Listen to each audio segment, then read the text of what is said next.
already done. We did that in part 5. So this part 6 is actually going to be the weaving, the fun part. I already have the last part of that hem. It ended here in this shed.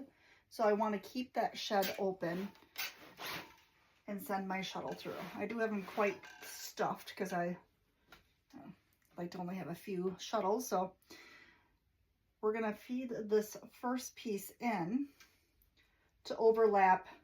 So I usually start them in the middle. This way, now the hem won't come undone and everything's going to be tight. In that part of the video where I was showing you how I did the hem and have a nice clean line, with this thicker material, I do it a little different. I pull it tight, so may pull this thread in over here, but then I bring it out and I pack it in with my finger. So I just kind of grab the threads and push it down.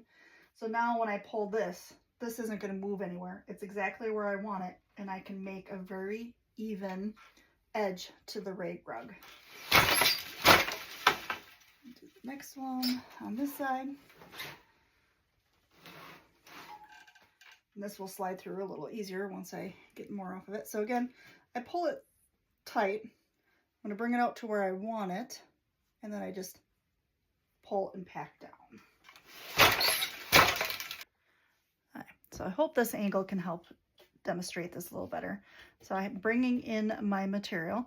If I pull it tight, it's pulling these threads in, and eventually your rug is going to taper in. So I do bring it out in one movement until I see the threads where I want them, and then I pull down. So now that material is packed in there. It's not going to move no matter how much I pull this. It's going to stay there. It's just going to stretch my material. So then that can help you create a very even rug edge here.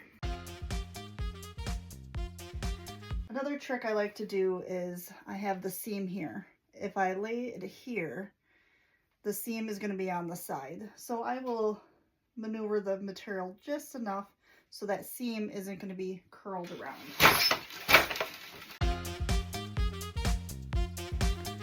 So now I have a piece of material here that is quite wide, and sometimes it's been folding in quite nice, but every once in a while it just doesn't want to tuck in. Another trick you can do with these pieces that are just being difficult for you is you just twist it. Doesn't matter what way you twist it.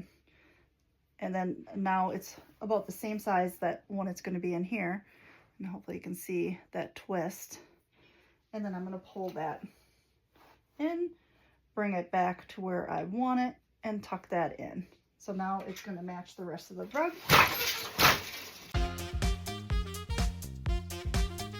Every once in a while, I'll get one of these little tail nubs.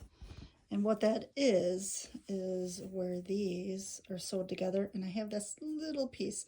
A lot of times they get woven in, but when it sticks up, it does bug me, and it will eventually get flattened with people walking on it, but it's not going to bother anything, so just snip it, and it's gone. So now it's nice and flat.